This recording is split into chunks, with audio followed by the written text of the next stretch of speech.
Well, look at this. An 18-month-old has intermittent abdominal pain and has vomited a few times during these episodes. An abdominal ultrasound reveals a coiled spring appearance. Excuse me, I'll be right back. In the mid-upper abdomen. What's a likely diagnosis? What you thinking about? I'm thinking about intussusception. What is that? Look, here's what intussusception is. Look, here's the intestine. And if you have intussusception, what happens is that the intestine does this. It does that. And when it does that, you can imagine that ischemia is produced, and ischemia causes pain. And so these little kids commonly presented doing whatever they're doing, and all of a sudden intussusception occurs. And as ischemia develops, they begin to have pain, and they'll go, ah! And they'll bring their knees up to their chest. And then what often happens is that spontaneously the intussusception resolves. Blood flows back into the area, symptoms resolve, and they go back to doing whatever they were doing. That's usually the clinical presentation in these babies. But one time when the intestine telescopes in on itself, it's not going to spontaneously resolve, and when that happens, it becomes a GI emergency. So intussusception is a really important thing for you to pick up on, because what we want to have happen is that we pick up in these kids before it ends up as an emergency. So let me give you some really good clues. The first one I told you is this intermittent cramping pain that causes them to bring their knees up to their chest and they cry. The other thing that happens is that they can have this enlarged, or on ultrasound you'll be able to see it. You're going to see an enlarged part of the intestine, right? And so that sometimes is palpable. It feels like a big, hard kind of sausage. If that's not present, the symptom that certainly will shock the caregiver when they change the diaper is something called current jelly stools. Current jelly stools means they open one side, they open the other, they pull down the middle of the diaper. There's blood, there's mucus, and there's stool. In fact, I remember a call I got one time from a distressed caregiver who was a learned healthcare provider, and she said, Amelie, and she had a male infant. She said, Amelie, my baby looks like he had a period. When you open a diaper, the last thing you expect to find is blood. So it's a big shocker. Now let me tell you what else happens. When you see this diaper full of blood, oh, I want Amelie to see this. They close up the diaper. They put it in either an empty bread wrapper or a Ziploc bag. They put it in their diaper bag, and they're coming in, they're coming in to see you. Don't expect to get out of that exam room until you've looked at the diaper, because they will not let you leave. They want you to see what they saw. That's called current jelly stools, and trust me, that if you've not gotten enough clues before, this is a clue that lets you know this baby's got to be referred, all right? So that is your job in primary care. It's an urgent referral, because one of these times when the intestine telescopes in on itself, it's not going to spontaneously resolve, and now you got a baby that's got to go straight to the OR probably. Another common GI problem is this one, encopresis. And while this patient is a little girl, we see this more commonly in whom? Boys, exactly. The underlying problem in almost every one of these children is constipation. And so let me tell you kind of how it goes. These children become constipated, and stool accumulates in the rectum. Look, right here. As peristalsis occurs spontaneously, it pushes stool right into here, and it sits in the anus, and the next time peristalsis occurs, stool gets pushed out. And so most of the time, these children have no idea that there's going to be involuntary soiling with stool. And look, parents and caregivers don't like it, but little kids don't like it either. So here's what typically happens. Just a little second grader. He's having this problem. He's sitting in English or math class.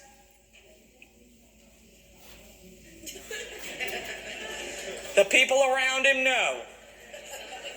And something went down in more than one way. And it doesn't take long before the teacher comes and she says, you need to go to the office to call somebody to bring you clean clothes. So this little kid goes to the office. Now imagine a little kid. Like, you didn't want to do it. You didn't know it was going to happen. And now the whole class knows about it. So it's not something, and invariably, here's the parent side. Busy ER nurse. He's had another accident. You need to come bring in some clean clothes or come get him. Your manager might be sympathetic for 1 or 2 times, but then not. So when the parent gets to the office to pick up the child, is the parent happy? No. Is the child happy? No. When they appear in your exam room, you need to be prepared for dysfunction because neither one of them is happy. So how are you going to handle it? The first thing you're going to do is look at the parent and say, the caregiver, the underlying problem is constipation. The first thing we need to do is treat it. There are not a lot of indications to give children a laxative long term, but this is the diagnosis where we do it. The drug that has that indication is Miralax, but there are others that you can give. So that's the caregiver's job. The child's job is this. You need to tell him, look, little buddy, 10 minutes after you eat your supper at nighttime or maybe breakfast in the morning, I want you to go and sit for 10 minutes. Sit on the toilet for 10 minutes. You've got to establish a habit with these children. That's why they have it. These problems in children end up as bigger problems in adults. So colorectal cancer comes to mind. I want you to think about it. Stool is something that your body has decided, I don't want this in me, get it out. When that sits in intestines, especially when there's toxic things and things that you're trying to get rid of, sitting around the colon increases the risk of things happening that are not so pleasant, like colorectal cancer, and an underlying problem is constipation. So you got to try to stop these problems in these young children so that down the road they don't have them. So this little kid needs to sit for 5 minutes, maybe 10 minutes, depending on his age, and then he can get up if nothing's happened. But what you have to help them do is establish a habit. Make sure there's enough fluid, like water on board, and fiber that would make them move. All right, so vegetables, fruit, sometimes that's really tricky with kids, but that's your job. After they have, here's your goal with them. 1 soft stool daily, like almost on command. Once they begin to do that, then you're going to see these patients and caregivers back, and you can begin to wean off your whatever laxative it is that you're using. But you've got to establish a habit in them, otherwise you won't resolve in caprices. Well, I'll bet you that the most common GI problem you're going to see is a gastroenteritis in kids. And it happens in kids and in adults, and sometimes the whole family gets it. The most common underlying cause, as you know, is viral. It's a viral infection. And how do people get this? Look, there are 10 reasons why people get it. Here they are. Fingers, right? Dirty hands. So washing of hands is so important to teach kids and establish that habit very, very young. When they have a gastroenteritis, your job, one, always, is to figure out how well hydrated they are. Because the littler you are, the older you are, the more severely dehydrated you can become. So we need an objective measure. We need an objective measure of how dehydrated they might be. So take a look. A good objective measure is their pulse, their heart rate. If they're mildly dehydrated, the pulse or heart rate is going to be within normal limits for their age. If they're moderately dehydrated, their pulse is going to be increased. And you may or may not send them to the ER to get IV fluids. Here's where you're going to make your money. If you can get a moderately dehydrated child to consume fluids and keep them down, they don't need to go to an ER. But if they're moderately dehydrated and they cannot keep fluids down, they're going to have to go. So that means you're going to have to make a good clinical decision, which means that's when you earn your money. You're not going to earn your money in somebody who's severely dehydrated, because there's no thought that needs to go into that except they got to go to an ER to be hydrated. All right? We always prefer to use the GI tract. Here's the question. What's the preferred means of rehydration for a child who has a viral gastroenteritis? It's always using the GI tract, and your best answer is which one? Using this is an exam terminology, a commercially prepared electrolyte solution. All right? Why, yes, I would use a commercially prepared electrolyte solution, like Pedialyte or one of those. Have y'all tasted Pedialyte? Have y'all tasted them? They taste good? It's terrible. If I was a little kid, I wouldn't drink it either. And so you got to do what you can to make it a little bit more palatable, but anything you can get down the GI tract is better than nothing. All right? So on your exam, you tell them, why, I would use a commercially prepared electrolyte solution. You know, in clinical practice, you use your good judgment, but that's preferable. So how do you rehydrate them? Well, we want to use the GI tract, and we'd like to do it over a 3 to 4 hour period. And then we get them on an age-appropriate diet. So here's kind of our little formula.